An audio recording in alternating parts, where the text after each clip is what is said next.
All right, we'll go ahead and get started. A reminder to please silence your cell phones, and whenever you do get the mic to ask a question, please make sure you give your name and affiliation. We'll start with a statement from OU head coach Patty Gasso, then go to questions to players Tiare Jennings and Kenzie Hansen. They'll then be dismissed, and then we'll go back to questions just for Coach Gasso. So if you have an opening statement. Extremely proud of this team and the way they played, pretty flawless and attacking offensively.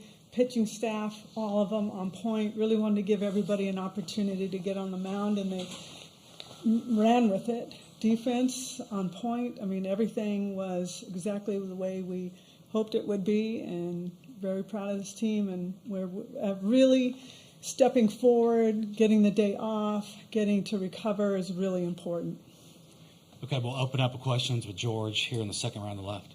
George Stoya, CenterScoop.com. For both of you guys, or one of you guys, you've seen teams throw multiple pitchers at you guys before. That seemed to be Tennessee's plan today. How much did seeing that previously this season maybe help you guys today, and were you surprised that that was their approach? Tiare, you can go first. Yeah, I just think it's important that we saw it early in the season and kind of just stick to a game plan and learn how to adjust off it. So, I didn't know that was going to happen today, but it ended up working out for us, just sticking to our game plan no matter who was going to be on the mound, that we were just going to make our adjustments. I think a lot of teams have a lot of different tactics to try to throw at us every single game. So it's something that we weren't surprised by, but that we were excited for because it's a new challenge every day. And we weren't technically expecting it, but when it came and we found out who was starting and who was coming in and just the different strategies that people try to throw at us, we are excited for those challenges, and it makes us better going forward. Okay, we'll go front row on the right here. Nick Coppola, OU Daily. This is for both Tiare and Kinsey. What was it like just seeing McKenzie Donahue back out just on the other side? Just you guys are playing with her for so long now. You guys see her on another team. What was it like just going to that and seeing her out there? She's a gritty player. You know, she did some big things for us a couple years ago. So just to see her happy and successful over there, you know, both her and Zeta just doing well. And I know it's pretty cool just to see them having success and being happy. So, you know, it's really good for them to see them in their career have that. All right, we'll go front row left here to James James. Hale, CBS Sports Radio in Oklahoma City. This is one for Tiare and Kenzie. Tiare, what was it? You know, it was really important that you got the Sooners going. If you could talk about that at bat and getting the Sooners going. And Kenzie, on your home run, you know, your first at bat, I know you weren't happy with, but you adjusted and got something going. So if you could talk about that and your second at bat. Yeah, all about adjusting. I know my first at bat got a little jammed, so just wanted to make it a good adjustment. 2 outs, 2 on, just trying to hit the ball hard, keep the turn lineup over, keep passing the bat. So I just got a good pitch, drove it, and it ended up working out. Mm-hmm. One thing that's special about our team is that we aren't result-oriented, so we know that from at-bat to at-bat and at pitch to pitch, we're very quick to make adjustments. And my first at-bat, it wasn't the result I wanted, especially early in the game with the bases juiced. But I knew going into my second at-bat, what their game plan would be against me. So I think that really paid off going into it. All right, we'll go front row left here to Eric. Eric Bailey of the Tulsa World, kind of staying with that same thought process. What's it like? How special is it to hit a home run in this stadium? Does it feel different because you guys have both done it in multiple World Series? And also the balls, when they get taken back to your parents, what do you do with them? And how excited is that to see your family be able to celebrate with you guys during those times? Yeah, super exciting. It never gets old. Just coming around, coming in clutch for your teammates, and coming home, I think is the best feeling. But I get to always look in the stands and see my parents. It's just all our hard work and our dreams as a little girl just paid off. But my family just kind of gets passed down the line. So how many I hit, it goes to my brother. Then my sister just kind of gets passed down the line. Mm-hmm. So this ball ended up going to my grandparents who are here. So just a full circle moment, but it's super cool. Yeah, I'd say the best part about it is you're rounding second, you look up, you see your family going crazy, and then you get to third and you see coach going pretty crazy, and then you turn left and you see the whole team at home just jumping and barking and all that crazy stuff. And, just seeing the joy that this team has consistently, they know that's just what keeps us going. That's what motivates us, is all the joy and the love that we have for each other. Okay. Mm-hmm. Second row left. Tarek Moss here with the Norman Transcript. For Kinsey, after that first inning, you guys loaded up the bases, but you didn't get any runs across. What was kind of the mindset going into the top of the second inning on defense, and do you feel like that kind of led into the scoring there in the bottom of the inning?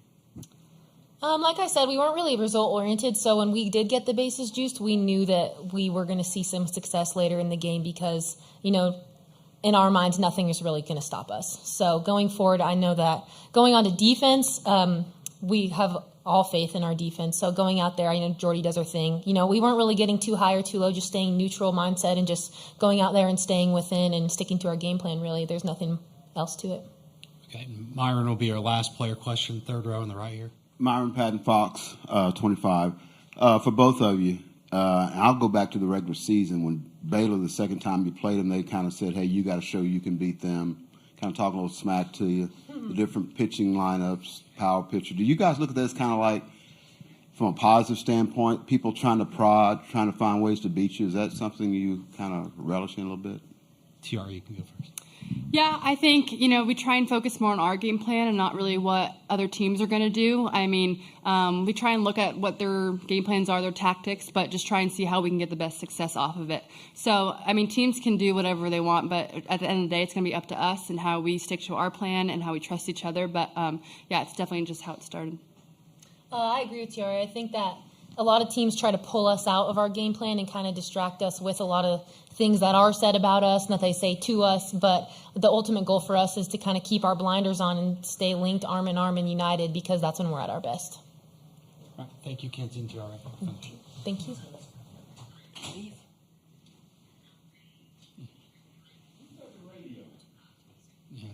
Yeah, you can. Sorry, I'm sorry. Yeah.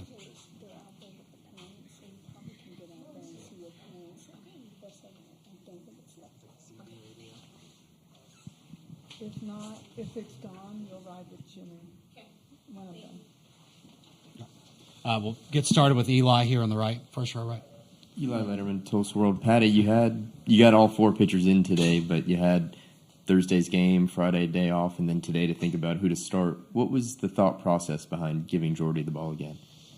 It's all about matchups for us, and I think maybe that's why they started their freshmen as well. So it's about matchups, but we also knew Nicole May and Alex were good matchups for them. So it was really hoping to get a lead to allow us to do the things that we did, and it worked out well. Okay, we'll now go to Eric, front row left. Patty, you get through some pressure situations in this with a close game in the first round and then a pretty run rule game like this. How big is that experience this series for this team? And then looking back at the older players, 2 years ago they had to fight so many elimination games. Then last year it was different. They kind of went through it. So they've experienced all aspects of that. How big is that both in the history and then also this year? I'll start with experience. There's nothing like it. And they do such a good job of bringing the young players around, because you hear every player up here talk about their dreams of being here, and it's real. And when they're here, they can just get overwhelmed by the emotion and seeing your parents and the crowds and everything. And our upperclassmen have done a really good job of bringing the rest along. And then there was another question. What was it? Those older players had gone through, 2 years ago, having been on the brink of elimination so many times. Yeah. Fought through it, and then Yeah. last year they kind of ran through it. Yes, I mean, I was kind of talking that, but I think you asked about This year, having two the different play. styles. Yeah, so for us, I mean, pitching against us has prepared us for this. And I will go back to our super regional, and I'll go to Stanford. And those were tough battles for us. And this group feels if they can beat those pitchers, they can beat anybody. And so before we even play, it's that mentality of that kind of wave that's building, saying, oh, we're prepared, we're ready for this. So I think that has really enabled us to have confidence coming in here. Yeah, Very Barry similar. Phil Coleman. Patty, you said it's about matchups going with Jordy. What was it about Tennessee's strength as a lineup and what Jordy does well that made you say that's the way to go? Yeah, it's Jordy can throw a lot of different planes and a lot of different speeds, and they just are very aggressive. I think majority of them swung at the first pitch, so it's really you got to really pinpoint that pitch where you want it. And I just felt Jordy had that command. Not that the others don't, but the extra speed that Jordy has is very effective. Okay, we'll go to Ryan on the second row left here. Ryan Chavino, Sooners. Patty, you talk a lot about getting players in to feel this environment and that experience, but how crucial was it for Alex not just to feel this, but to have an outing go the way she wants to after the last two, just kind of get that confidence back for Monday? Just huge, absolutely. And these young transfer kids that come here and they say, I want to come here because I know you know how to get there, and that's my dream. And for Alex is one of those. To get that moment on the mound was her dream come true. And you're seeing Haley Lee, you're seeing Sid Sanders, you're seeing Alina Torres, and they're just all thriving, but they're thriving because of the people around them. So the Jada Coleman is one of the most confident young ladies I've ever seen. And she spills that into Boone, who spills it into Brito, who spills it, and it just keeps spilling all over in a wonderful way that we don't want to clean up. We want it to just keep spilling. Everybody out there is just raging with confidence right now, and it's really enjoyable to be a part of. Sure. James, right here from James Hale, CBS Sports Radio in Oklahoma City. Patty, your offense today was really good because no matter what they threw at you, they responded. How happy are you with that? Because they're trying to disrupt anything they can. They couldn't do it against you today. Yeah, I'm very proud of that. This team, too, that they weren't swinging at things very much out of the zone, and their pitching staff really hammers the zone, but we ended up with 5 walks, and walks turn into runs. So however it looks, we celebrate walks. We celebrate 3-2 walks. We celebrate 0-2 counts that come back for walks. We understand how hard it is, but we also understand how important getting a runner on is for this team because we do such a good job of either driving them in or finding ways to score them. Okay, we got time for 2 more, I think, right here, second row left. Number transcript. Just with this break, you mentioned how important it is. How much softball do you guys watch as a team when you have these days off, and what do you kind of gain out of that if you do? Well, they like to relax, but they watch softball. So they want to get away from softball, but they like to watch other people play softball. So I don't know. I know they do, and they're very emotional when they're watching it. Like, oh, what a great hit. And it could be anybody. It doesn't matter what team's playing. They enjoy watching good softball. And I don't know if it relaxes them because they're yelling and screaming over it, but they like to learn from it. And they like to also kind of quietly see what they're up against as well. Okay. Dave on the third row right will be our last one. Hi, Coach. Dave Wilson from ESPN.com. I know the last win of this tournament is the most important to you, but this is 50 straight. Does 50 mean anything to you? Nope.